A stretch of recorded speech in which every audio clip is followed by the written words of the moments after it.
Hello दोस्तों, प्रथम अध्याय है the number and their principle. The number and their principle यानी कि संख्या व उनके सिद्धांत। दोस्तों, इस चैप्टर में हम संख्या और उनके सिद्धांतों के बारे में पढ़ेंगे। दोस्तों, संकेत हिंदू अरेबिक न्यूमर्स क्या होते हैं? संकेत हिंदू अरेबिक न्यूमर्स क्या होते हैं? संकेत का मतलब होता है हिंट्स, हिंदू का मतलब हिंदुस्तान, अरेबिक का मतलब अरब देश और न्यूमर्स का मतलब होता है अंक। दोस्तों, 0 से लेकर 9 तक के अंक को हम कहते हैं संकेत हिंदू अरेबिक न्यूमर्स। ठीक है। अब संख्याओं के प्रकार क्या? संख्याओं के प्रकार जैसे प्राकृतिक संख्या, पूर्ण संख्या, सम संख्या।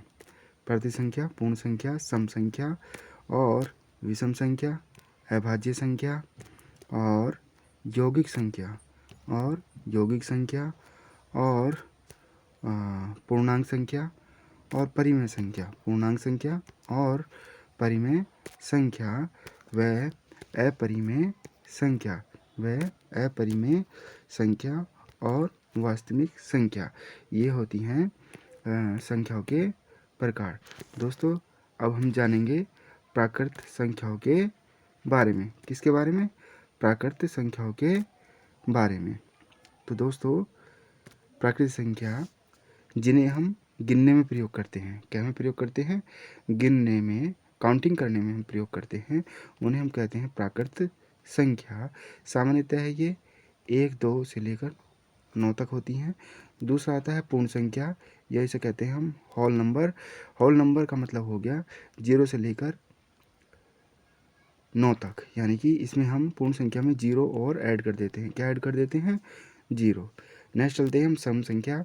ऐसी संख्या जो 2 से विभाजित हो जाती हैं उन्हें सम संख्या कहते हैं। विषम संख्या जो 2 से विभाजित नहीं होती है उन्हें हम विषम संख्या कहते हैं। और अभाज्य संख्या, अब जानते हैं हम अभाज्य संख्या जो स्वयं और एक को छोड़कर किसी भी संख्या से विभाजित न हो, उन्हें हम अभाज्य संख्या कहते हैं। जैसे 2, 3, 5, 7, 11 और 13। 2, 3, 5, 7, 11 और 13 ये केवल या तो स्वयं से विभाजित हो सकती हैं या 1 से। दोस्तों, नेक्स्ट है यौगिक संख्या। कौन सी संख्या? यौगिक संख्या। अब ये यौगिक संख्या क्या होती हैं? ऐसी संख्या जो एक व स्वयं के अतिरिक्त अन्य किसी संख्या से विभाजित हो जाए। ऐसी संख्या है जो एक व स्वयं के अतिरिक्त अन्य संख्या से विभाजित हो जाए, उन्हें हम कहते हैं यौगिक संख्या। नेक्स्ट चलते हैं पूर्ण संख्या। पूर्ण संख्या क्या होती है? शून्य सहित जितनी भी ऋणात्मक और धनात्मक प्राकृतिक संख्या होती हैं उन्हें हम कहते हैं पूर्ण संख्या। जैसे दोस्तों, ये हैं ऋणात्मक, क्या का?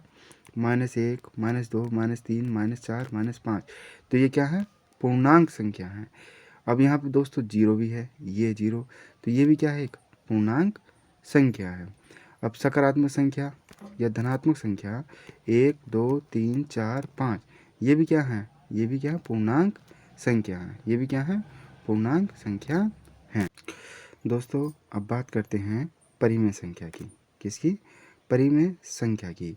ये सामान्यतः भिन्नात्मक रूप में होती हैं। किस रूप में होती हैं? भिन्नात्मक रूप में होती हैं, यानी कि इसमें अंश और हर दोनों पूर्णांक होते हैं और इसमें किसी भी कंडीशन में हर 0 नहीं हो सकता है।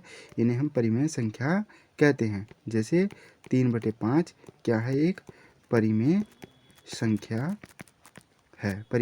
है। लेकिन यदि दोस्तों ये 3/0 हो जाए तो ये परिमेय संख्या नहीं है। दोस्तों, अब बात करेंगे अपरिमेय संख्या की। किसकी? अपरिमेय संख्या की, यानी कि जो ये पूर्णतः ये दशमलव रूपांतरण इनका अनंत होता है। मतलब अपरिमेय संख्याओं का इरेशनल नंबर का दशमलव रूपांतरण अनंत होता है। कैसा होता है? अनंत या अनावर्त होता है। अनंत या अनावर्त होता है। और ये अंश बटे हर के रूप में नहीं होती है। ये अंश बटे हर के रूप में नहीं होती हैं। इन्हें हम अपरिमेय संख्या कहते हैं। जैसे √2, √3, √5 ये क्या है? सब ये अपरिमेय संख्या हैं। ये सब क्या है? अपरिमेय संख्या हैं। दोस्तों यदि हम √2 का मान निकालें तो 1.421356 पॉइंट ये निकलता ही चला जाएगा। यानी कि इनका जो दशमलव रूप है वह कैसा है? अनंत है। कैसा है? अनंत है। इसी प्रकार से √3 में 1.7321 ये निकलता ही चला जाएगा। इसलिए इनका जो दशमलव रूप है वह अनंत या अनावर्त है। इसी प्रकार से दोस्तों √5 लेते हैं तो √5 का मान निकालने पर 2.2360 और ये निकलता ही चला जाएगा। इसलिए इनका जो दशमलव रूपांतरण है वह अनंत या अनावर्त है। दोस्तों अब हम बात करेंगे वास्तविक संख्या की। किसकी? वास्तविक संख्या। दोस्तों वास्तविक संख्या दो प्रकार की होती हैं। एक तो है परिमेय संख्याओं का समुच्चय। दोस्तों समुच्चय का मतलब होता है टोटल योग या कुल योग। और वास्तविक संख्या में परिमेय संख्याओं का समुच्चय और अपरिमेय संख्याओं का समुच्चय। परिमेय संख्याओं का समुच्चय और अपरिमेय संख्याओं का समुच्चय, इन सभी को कहते हैं हम वास्तविक संख्या।